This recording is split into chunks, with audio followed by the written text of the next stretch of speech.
La vie d'ici, une émission proposée et animée en direct par Lionel Chalex. Bonjour à toutes, bonjour à tous. Nouvelle émission de La vie d'ici en direct de nos studios 12 rue Victor Hugo à Coutras, qui est inondée par le soleil ce matin et inondée aussi par le rendez-vous du samedi matin, c'est-à-dire le marché. Venez, c'est encore temps. Et vous savez qu'à Coutras, il y a un très très beau marché. Donc je vous encourage à venir le découvrir.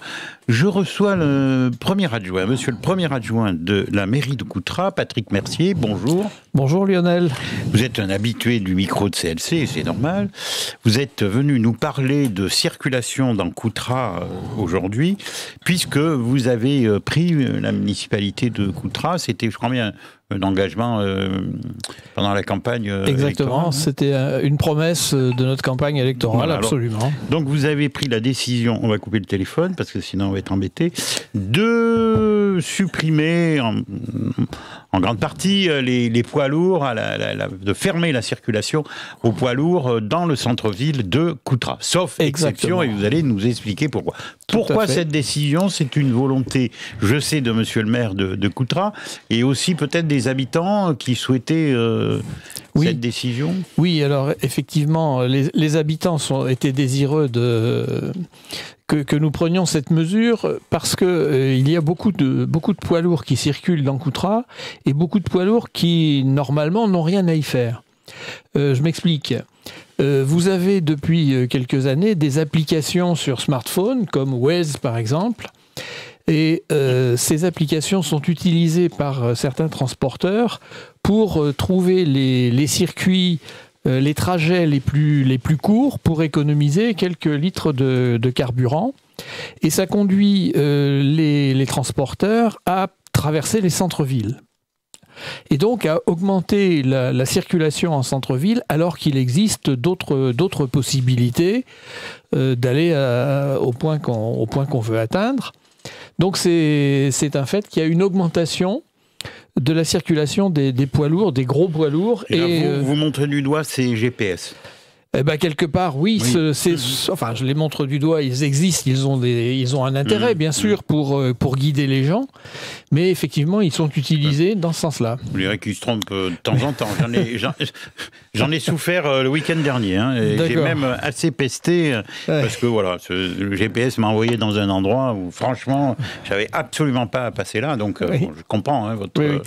Donc ça se traduit. Alors, comme on a quand même des axes comme la rue Gambetta, la rue Pierre-Brossolette, qui sont assez étroits, et donc le bruit des camions résonne, fait trembler un petit peu les maisons, naturellement, les Coutrians se plaignent de cette circulation. On a eu quelques accidents. Il y a quelques semaines, il y a une 2 chevaux qui a été quasiment hachée par un poids lourd qui a pris son virage. Une 2 chevaux pour lâcher, c'est pas trop compliqué. C'est pas trop compliqué, non, mais ça faisait mal au cœur parce qu'elle était belle, cette 2 chevaux. Elle était bien si la personne en est sortie vivante, si le chauffeur ou la la personne, il n'y a pas eu de blessés, mais bon, ça montre ça. Il y a un peu plus, ou un an environ, il y a une personne qui a été légèrement blessée au passage piéton du pont de Guîtres. Il y a quelques semaines, il y a une personne qui a été bousculée par le rétroviseur d'un camion. Ça s'est bien terminé, mais ça aurait aussi pu mal se terminer. Donc tous ces éléments-là nous ont confortés dans cette décision de limiter très fortement la circulation des poids lourds en ville. Vous aviez réalisé un sondage. Vous n'avez pas fait ça comme ça. On n'a pas fait ça comme ça. C'était aussi une de nos promesses de campagne de consulter la population. Ça a été donc le premier sondage que nous avons administré. Et donc on l'a fait au début de l'année à peu près. Et on a effectivement eu 92% de réponses pour approuver cette mesure. Oui, on s'en doutait aussi. C'était pas très surprenant, mais effectivement, comme tout le monde était, enfin tout le monde, la plus grande partie des gens étaient d'accord. Donc on a plongé. Bon nombre de villes prennent ce genre de décision. Plus de poids lourds dans les villes. Bon, ça peut se comprendre. Maintenant. Les réfractaires pourraient dire, est-ce que c'est pas un premier pas pour aussi couper la circulation aux automobilistes dans certaines rues de la ville? Et c'est pas un début. voyez ce que je veux dire? Oui, je comprends ce que vous voulez dire, Lionel. Simplement, non, c'est pas la volonté, parce qu'on n'est pas dans un milieu urbain dans lequel les gens peuvent se déplacer exclusivement avec des transports en commun. Oh, ça, on le voit aussi dans des milieux ruraux. Hein, mais nous, il n'y a pas la volonté, parce que, par exemple, vous parliez du marché tout à l'heure, du marché de Coutras. Il y a beaucoup de gens qui ne peuvent venir au marché de Coutras qu'en voiture. Hein, donc, il n'est pas question d'interdire la voiture. Effectivement, il va être envisagé dans les années futures de réguler l'usage de la voiture, peut-être de créer des parkings pour que les gens puissent se déplacer de manière douce. J'aime bien vos propos, parce que en matière de circulation, oui. Je le disais encore à un ami il n'y a pas très longtemps, les élus se donnent bonne conscience en mettant des gendarmes couchés à l'entrée de la commune. Vous voyez, je m'occupe de la sécurité. Hein. Oui. Bon, on va mettre des radars, etc. etc. Enfin, les traversées de communes, il y a parfois, c'est quand même un peu surprenant. On se demande comment on peut se croiser avec un camion. Oui. Donc voilà, c'est pas un reproche, c'est une constatation pour l'instant, mais c'est vrai que certains élus, je ne parle pas de Coutras bien évidemment, mais se donnent bonne conscience. Alors que là, vous avez dit quelque chose, on va créer des parkings. Voilà, vous savez, il y a déjà un parking qui existe près de la gare, le parking rue du Temple. Et à côté du Sully, la salle des fêtes. Tout à fait, mais il y a un parking près de la gare, mais c'est de l'autre loin côté. Quand même, aussi pour le marché. C'est loin, c'est 5 minutes, hein, Lionel. Mais cher ami, vous avez toute votre jeunesse, mais moi je pense à des gens qui ont 80 ans, qui marchent avec des béquilles, et s'ils se garent à la gare de Coutras, ça fait un peu loin quand même. Hein. Ça fait un peu loin, mais pour beaucoup de gens, c'est quand même pas si loin, et il est très peu utilisé, ce parking. D'ailleurs, on va installer des caméras de surveillance pour le sécuriser, que les gens soient un peu plus tranquilles pour laisser leur voiture là. Mais donc, non, c'est pas notre objet n'est pas d'interdire la circulation automobile dans le centre-ville, ça va être de réguler, effectivement, donc de favoriser... Peut-être de l'organiser. Oui, c'est ça. Oui. De l'organiser. On a aussi des projets d'aménagement de certaines routes d'accès à Coutras, la route qui vient d'Abzac, donc la rue Robert-Boulin et Baste, qui va être réaménagée l'année prochaine, pour permettre aux voitures de venir, mais en limitant leur vitesse, non pas par des gendarmes couchés, comme vous le disiez. Ça, je trouve ça scandaleux. Hein. Mais par vous avez mon opinion. Une réduction de la largeur des voies, par exemple. Parce que ces gendarmes couchés amènent une pollution incroyable. Incroyable. Mais beaucoup de gens sont demandeurs, d'ailleurs, de gendarmes couchés. Vous savez qu'on nous demande toujours ça. Hein. C'est ce qu'on nous demande quand les gens ont l'impression que ça circule trop vite. Oui, je comprends. Et puis d'aménager. Je plains ceux qui habitent à côté. À côté, bien sûr, à cause du bruit. Et puis donc aménager des voies douces pour que, en plus des voitures, les gens puissent circuler à vélo en sécurité. Parce que c'est aussi une difficulté qu'on a à Coutras pour l'instant, c'est que pour circuler à vélo dans Coutras, il n'y a pas vraiment de voies qui soient réservées aux cyclistes dans lesquelles ils puissent faire du vélo en sécurité. Enfin, en tout cas, vous prenez le problème à bras-le-corps avec les poids lourds, c'est très bien. Moi, je pense que l'initiative est excellente, parce que c'est vrai que ces poids lourds dans les villes, les traversées de communes, même en campagne, des fois c'est ahurissant. Moi, je suis dans un coin où les convois exceptionnels passent. Hein, parfois, c'est ahurissant. C'est surprenant. Voilà. Donc bon. Alors maintenant, j'ai une question quand même qui a aussi son importance, c'est que par rapport au commerce.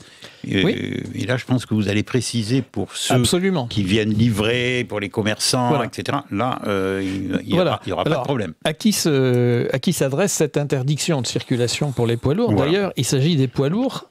Officiellement, poids lourd, ça veut dire transport de marchandises. Hein, il y a des cars de transport de personnes qui ne sont pas concernés. Hein.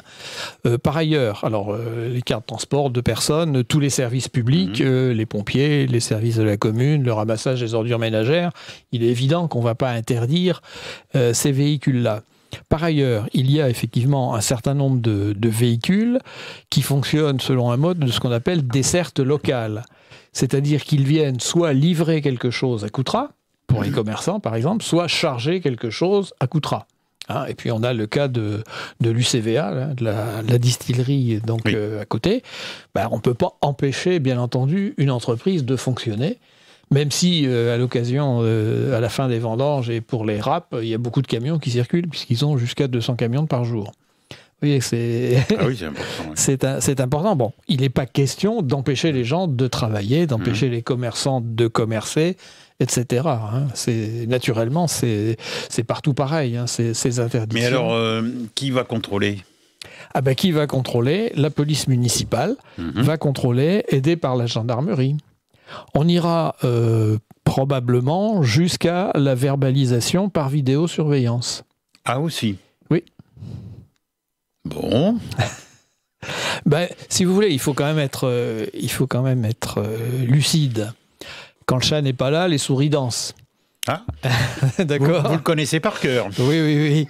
Hein, ce qui veut dire que la gendarmerie ou la police ne peuvent pas être 24 heures sur 24 bien à sûr. surveiller les accès à Coutras. Donc on fait en sorte qu'ils y soient de manière suffisamment aléatoire pour qu'on ne puisse pas prévoir qu'ils sont là de 8h à 10h par exemple, et puis qu'au-delà on peut faire ce qu'on veut. Donc voilà, on va faire comme ça, on va organiser cette surveillance par sondage. Mais quand même, la mesure est en place depuis mardi matin, et certains commerçants de la rue Gambetta m'ont déjà signalé qu'ils voyaient une grosse différence, qu'ils voyaient moins de poids lourds qui circulaient. Alors, par rapport à la semaine dernière.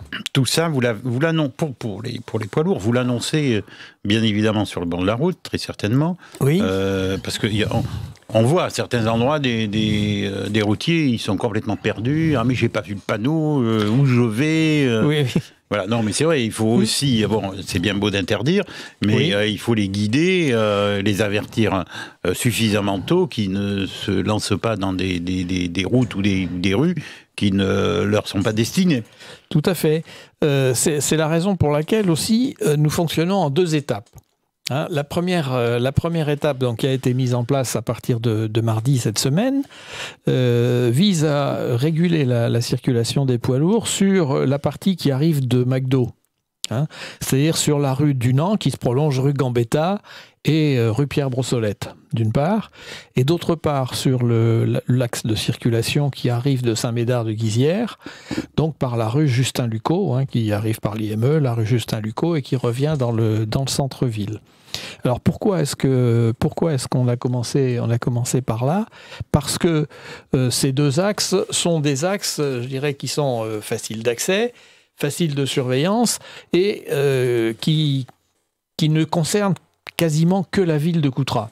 C'est-à-dire que si vous arrivez par exemple de Saint-Médard-de-Guizière, vous avez parfaitement la possibilité de contourner, de ne pas aller dans le centre-ville, mais de contourner par la rocade qui arrive par McDo, et puis après suivre la voie de chemin de fer et repartir de l'autre côté.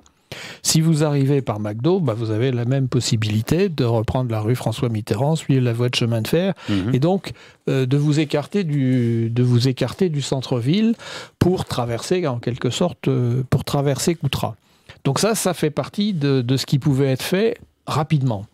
Maintenant, la deuxième étape, ça va concerner les gens qui viennent, par exemple, d'Abzac ou de Guîtres. Oui. Hein, si effectivement les gens qui arrivent d'Abzac voient juste en arrivant à Coutras un panneau interdit aux poids lourds, qu'est-ce qu'ils font à ce moment-là ? Ils s'arrêtent, mais c'est très difficile et dangereux de faire demi-tour à ce moment-là.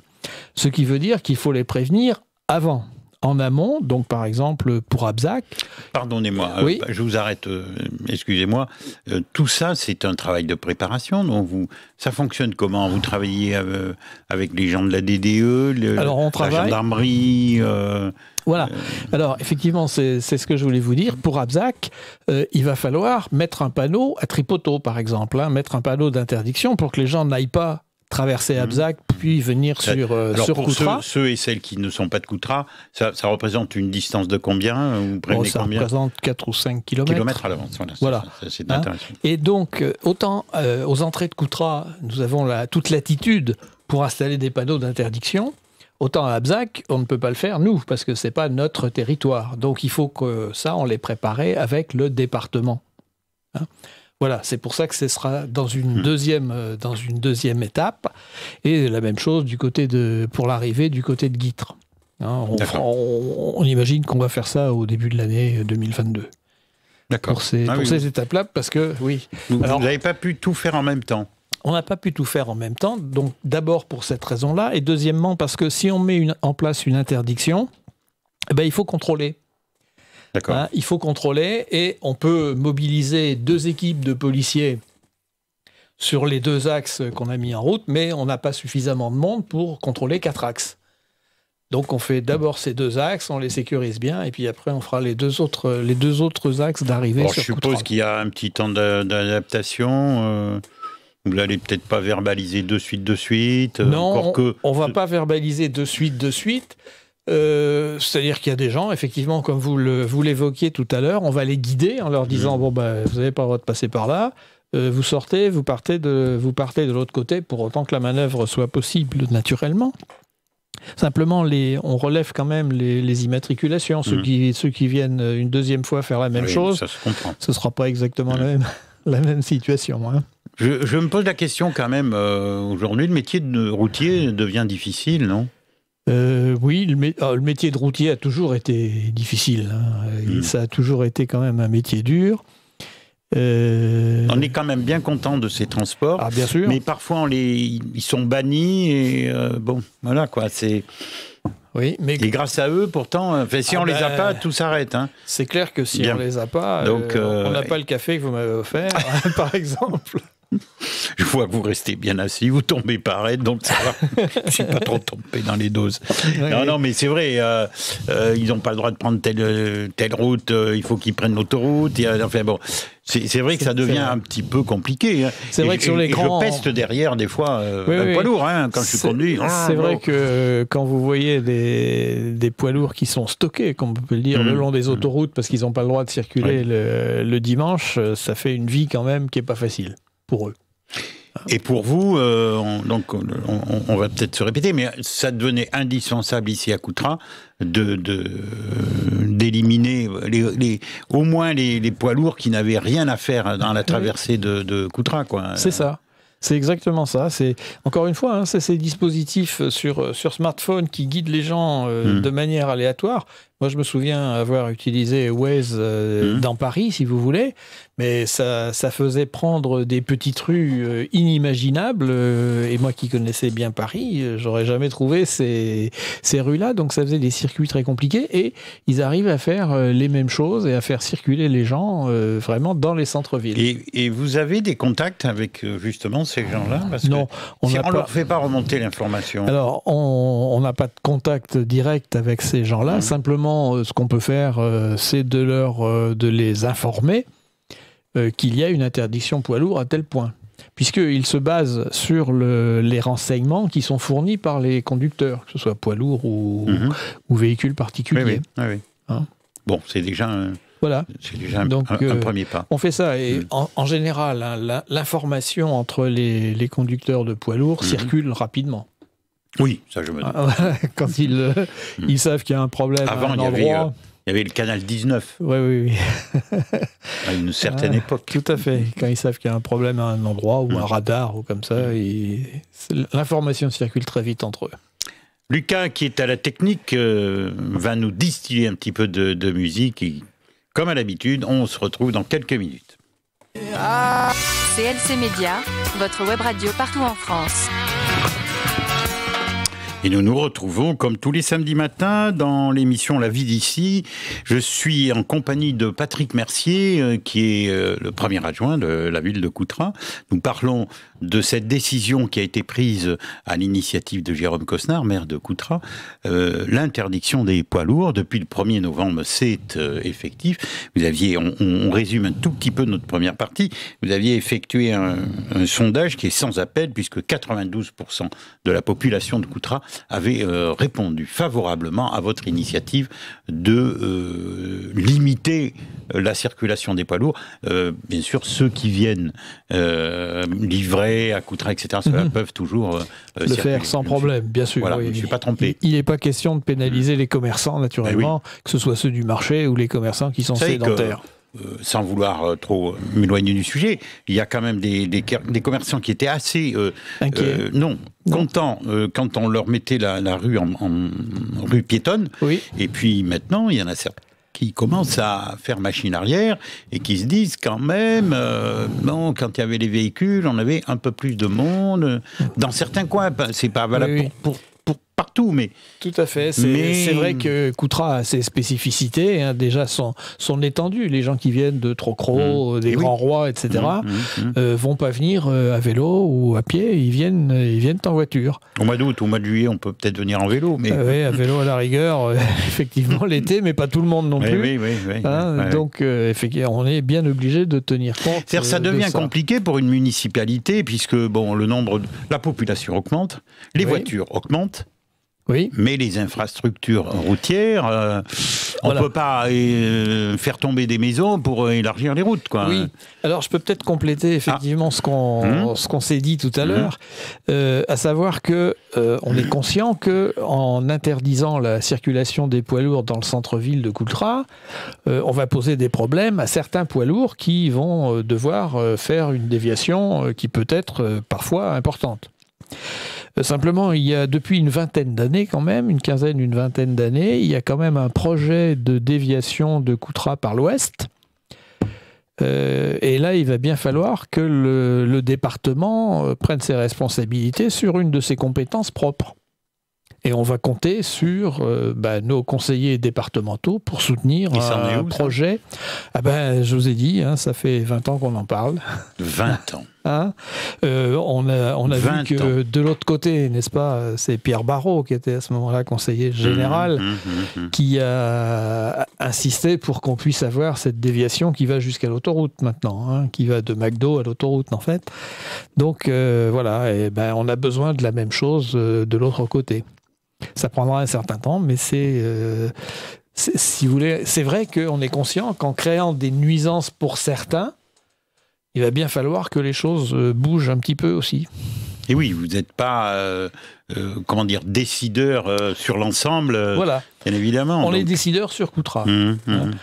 Comme je vous ai dit tout à l'heure, on n'a pas voulu agir de manière brutale et dire du jour au lendemain, on arrête les camions qui pénètrent dans Coutras, et puis ils se débrouillent s'ils viennent d'Abzac, de Guîtres ou d'ailleurs et qu'ils puissent rien faire.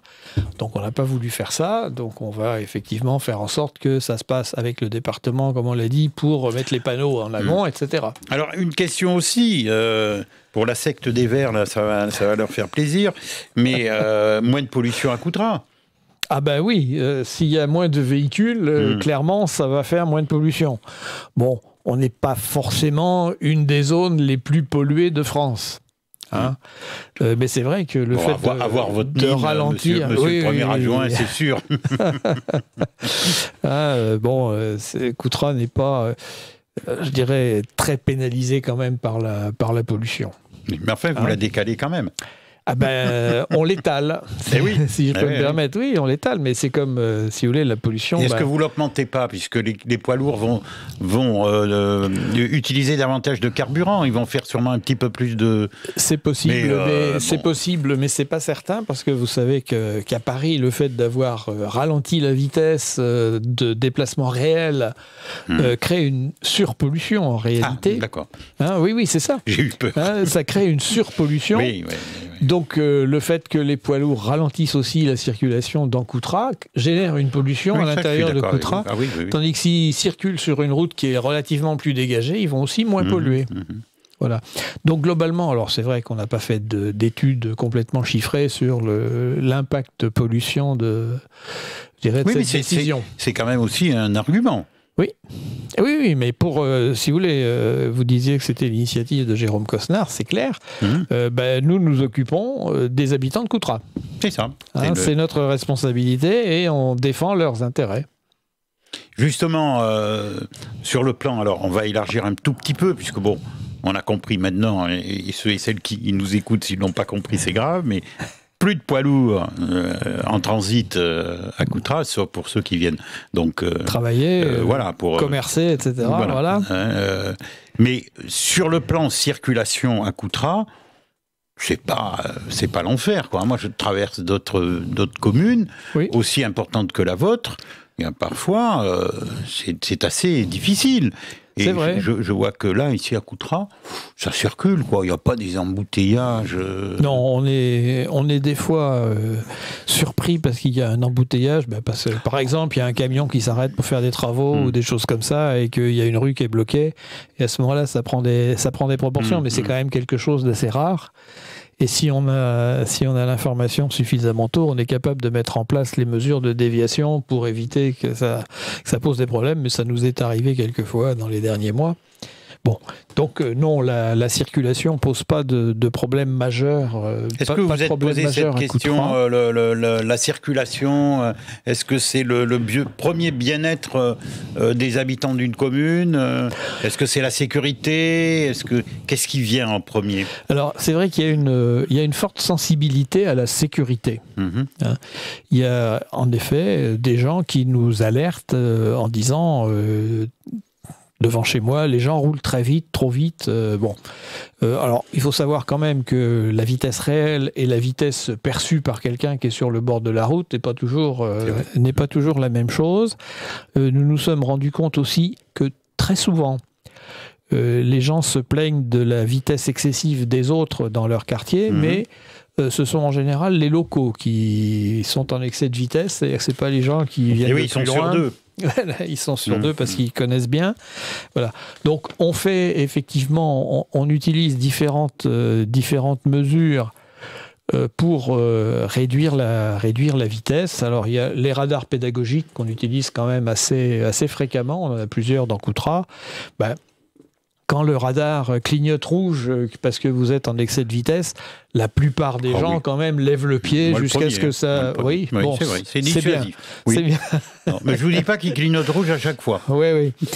Mais je surveillerai. Souvent, il clignote vert. D'accord. J'essaie de me rattraper comme je peux. C'est dissuasif et à part quelques abrutis qui effectivement vont accélérer exprès, généralement ça fonctionne assez bien. Vous avez vu qu'il y a sur la rue François Mitterrand, il y a un radar qui a été installé par le département, pas loin du rond-point de Leclerc. Ah oui, d'accord, je passe pas par là, donc... Oui.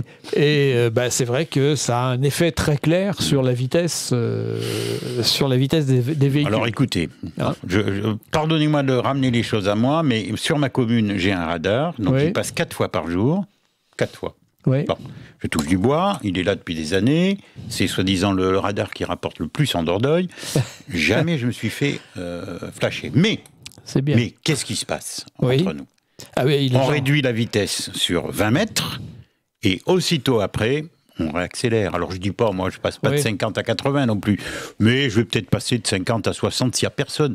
Je suis franc. S'il y a du monde, bien sûr, je fais attention. Mais moi, les radars, vous savez, je suis ni pour ni contre. D'accord, bien au contraire. Oui. Et partout, c'est comme ça, les radars. C'est partout comme ça, mais simplement, celui-ci est quand même en ville. Ce qui fait que vous n'avez pas vraiment l'occasion de réaccélérer après. Parce qu'il y a un virage, il y a un rond-point, etc. Donc c'est un ensemble de choses. Dans les semaines qui viennent, on va introduire donc sur le plan de la sécurité, on va créer 2 passages piétons. Enfin, les passages piétons existent, mais on va créer 2 passages piétons protégés, c'est-à-dire avec un îlot central, pour permettre la traversée des piétons en toute sécurité.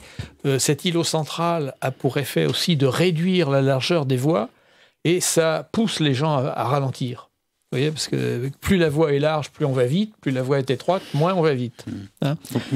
Allez-y, non, excusez-moi, je ne veux pas vous couper. Donc on va mettre en place ce type de dispositif pour assurer la sécurité. C'est quand même une préoccupation forte pour les gens. J'ai vu, sur ma commune, ils l'ont un petit peu fait, mais c'est pas vraiment ça, mais c'est quand même assez dissuasif. Vous ne vous êtes jamais penché sur ces passages protégés en 3D, en trompe-l'œil? Oui. Alors ça, je trouve ça hyper efficace, hyper efficace. Oui, on l'avait imaginé, on l'avait regardé, on l'a étudié, si vous voulez. On voulait en mettre un à l'essai. Et en fait, ça n'a pas été retenu. Ça n'a pas été retenu. C'est dommage. Après étude, ça n'a pas été retenu. Effectivement, c'était très séduisant comme dispositif. Moi, je trouve ça efficace. Puisque c'était un passage piéton qui semblait un petit peu en apesanteur au-dessus de la chaussée. Simplement, le problème, c'est le vieillissement. Ah, ça, je sais voilà. pas. C'est le vieillissement et si vous voulez, nos passages piétons partout, on les fait repeindre régulièrement ou restaurer comme on a fait sur le centre-ville avec ces passages roses et blancs. Mais là, il y avait vraiment un problème de maintenance.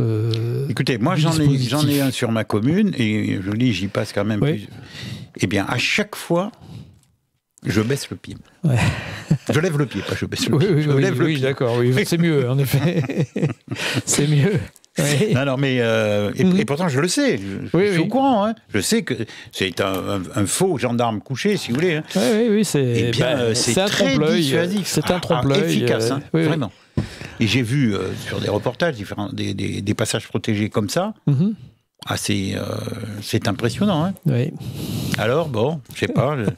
Il faudrait que vous en rediscutiez, ça serait pas mal. Peut-être que ça reviendra sur le tapis. Peut-être que ça reviendra, mais effectivement, après, c'est vrai que les technologies peuvent évoluer. Pour moi, je trouve ça beaucoup plus joli que ces gendarmes couchés qu'on voit. Du reste, à mon avis, il y a plus de la moitié qui sont hors la loi, puisque je crois bien que c'est 15 cm de hauteur maximum, si mes souvenirs sont bons. Et il y en a beaucoup qui dépassent allègrement, oui. Cette dimension, quoi. Hein, donc quoi. Voilà. Et puis ça abîme les voitures, la pollution, etc. Quoi. Oui. Je pense qu'un jour, ça sera interdit. Je ne sais pas si je serai encore de ce monde, mais je pense qu'un jour, ça sera interdit. Je pense que ce qui sera sans doute interdit, c'est de sortir des normes, quoi. Et aujourd'hui, c'est toléré, quoi. Voilà. Ah oui, c'est surprenant qu'un premier adjoint dise ça. Non, c'est toléré, c'est pas par nous, si vous voulez. C'est pas par nous que c'est toléré, parce que c'est l'administration centrale qui définit les normes des gendarmes couchés. Oui, mais dans une commune, si un maire fait installer un gendarme couché, il fait 25 au lieu de 15, et vous dites que c'est toléré. C'est surprenant. Nous sommes en France, Lionel. Oui, c'est vrai. C'est vrai. Bon, justement, nous sommes en France. Je ne sais pas s'il nous a concocté un peu de musique, mais française ou étrangère ? Étrangère, je m'en doutais. C'est Lucas qui est à la technique. À tout de suite. C'est votre web radio de Coutras. Eh bien, votre web radio de Coutras, ce matin, nous parlons de circulation dans Coutras avec Patrick Mercier, qui est le premier adjoint. Nous parlons surtout de cette interdiction qui est rentrée en vigueur depuis le 1er novembre pour les poids lourds qui sont en transit dans le centre-ville. C'est terminé. Vous allez voir des déviations à l'entrée de Coutras. Bien évidemment, nous rappelons aussi que ceux qui viennent livrer des commerçants, prendre des marchandises, etc., ceux-là, bien évidemment, ça continue comme avant. Mais pour les autres, eh bien, il faudra effectuer quelques détours de Coutras, bien évidemment. Cette idée a mûri pendant la campagne des dernières élections, et c'est l'initiative de Jérôme Cosnard, le maire de Coutras. Son conseil a bien sûr suivi. Ah oui, à l'unanimité. Oui, voilà, oui. Et puis la population aussi, puisque, on l'a dit tout à l'heure, ce sondage, 92%, c'est quand même énorme. Là, hein. Oui, c'est clair. Vous preniez pas beaucoup de risques. Non. C'est vrai que pour un premier sondage, on a cherché quelque chose d'un peu consensuel, mais ça s'est confirmé, quoi. On n'en a pas parlé, mais les camping-cars peuvent traverser Coutras. Vous avez du reste ici à Coutras. On peut ouvrir la parenthèse. Une aire de camping-car. Hein. Absolument. Oui, donc les camping-cars peuvent effectivement circuler dans Coutras. Comme je disais tout à l'heure, l'interdiction, ça se réfère aux poids lourds, c'est-à-dire le transport de marchandises. Donc les transports de personnes ne sont pas concernés, les camping-cars ne sont pas concernés. Moins de 3 tonnes 5. Non, les camping-cars ne sont pas concernés parce que ce n'est pas du transport de marchandises. Ah d'accord, donc même s'ils dépassent 3 tonnes 5, ça passe. Oui, en France, il n'y a pas énormément de camping-cars qui dépassent officiellement 3 tonnes 5. Oui. C'est pas comme aux États-Unis où vous avez des camping-cars gigantesques qui font la taille d'un grand car qui circulent. Il y en a quand même, hein, Patrick, merci. Oui, il y en a, mais il n'y a pas d'interdiction de circuler les concernant parce que ce n'est pas du transport de marchandises. Encore une fois, quand vous voyez le panneau d'interdiction avec un camion, hein, et puis en dessous vous avez 3,5 tonnes, mais c'est bien les camions qui sont concernés, les camions qui transportent des marchandises. Les cars, par exemple, le réseau Calibus, ils font plus que 3,5 tonnes, hein, c'est clair, mais ils ne sont absolument pas concernés par l'interdiction. Il n'est pas question qu'on les empêche de circuler, ils sont trop utiles. Bien.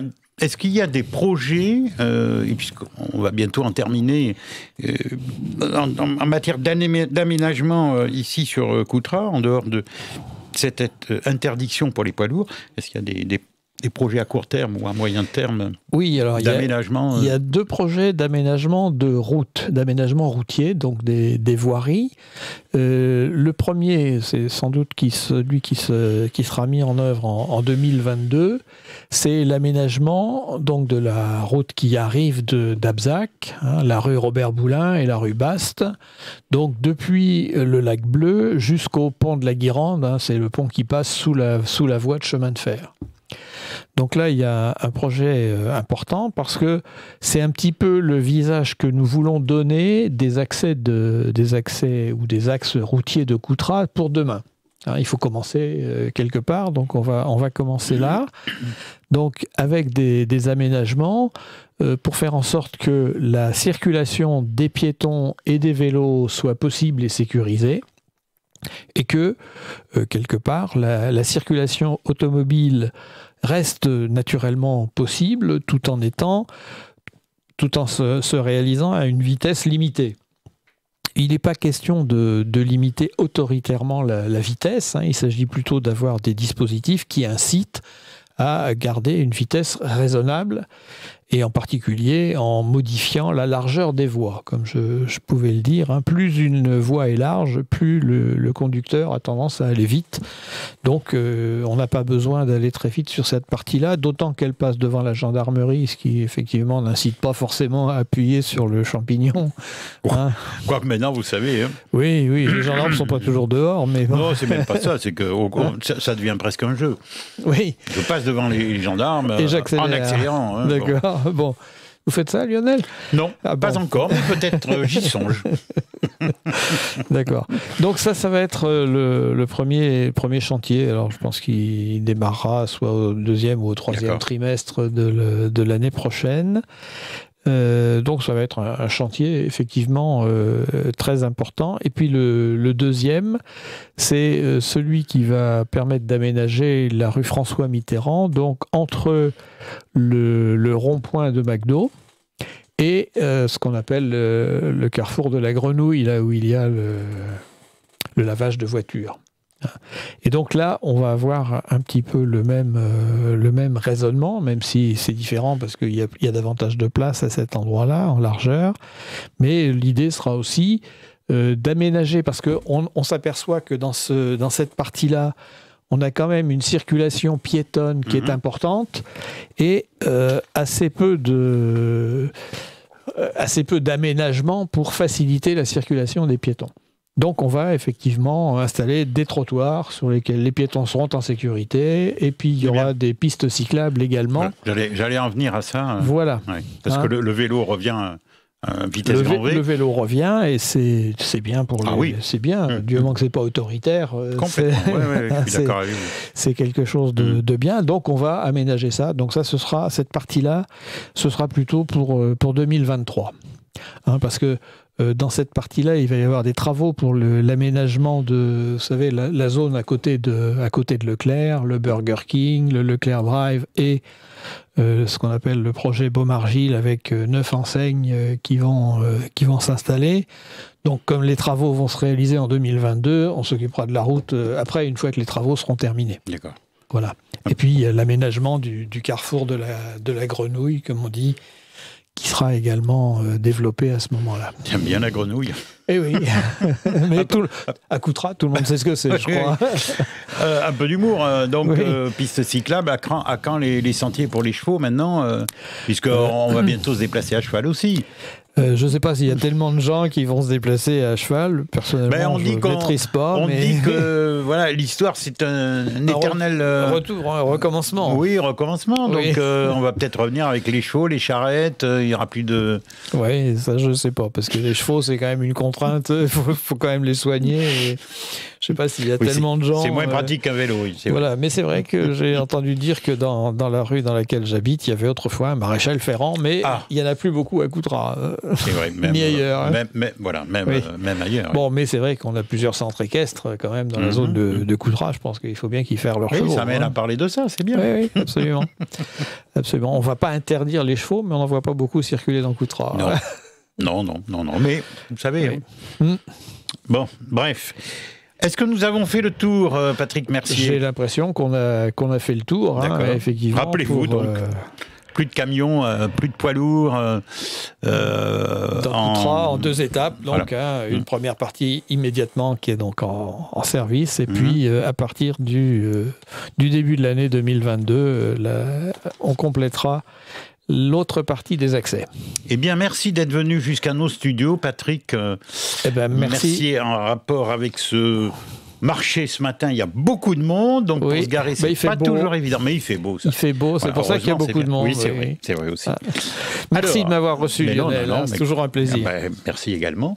Alors, une fois n'est pas coutume, je peux vous annoncer le programme de samedi prochain avec l'adjointe Agnès Delobel, qui est adjointe à la politique de la ville, l'espace France Service, ou CCAS.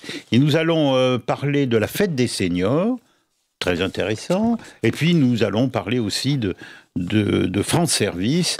Voilà, c'est un sujet pour samedi prochain à partir de 10h. Mardi prochain, dans 58 minutes, je reçois encore, je vous l'ai dit la dernière fois, pendant 3 mardis, c'est un peu le monde du spectacle qui vient ici au studio à Coutras. Donc ça sera ce sujet-là avec un invité.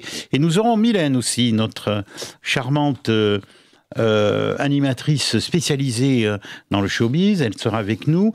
Et puis je vous rappelle, par rapport à mon invité de mardi dernier, samedi prochain, à la salle des fêtes de Libourne, vous avez un grand spectacle organisé par NDG Artistique. C'est un spectacle des années 80. C'est à la salle des fêtes de Coutras. C'est samedi prochain à partir de 20h. Vous aurez Philippe Doux, Clara Madison, Naya. Vous aurez Sloane. Sloane, certains la connaissent puisque c'était la partenaire du groupe Aide-moi Gérard à la vidéo, ceux qui chantaient... Peter et Sloane. Peter et Sloane, voilà. Merci Patrick. Oui, c'est vrai, on est de la même génération aussi. Qui chantait Besoin de toi, envie de rien. Enfin, voilà, ça a été un grand tube, elle sera là également. On sponsorise bien évidemment cette manifestation, nous, CLC Média. Donc samedi prochain, salle des fêtes à Libourne à partir de 20h. Vous pouvez prendre vos places sur place du reste. Voilà, en tout cas, merci à Lucas qui était à la technique, merci à Gérard Pommier qui était à la vidéo. Et on se retrouve mardi prochain pour une nouvelle émission de 58 minutes. Bon week-end.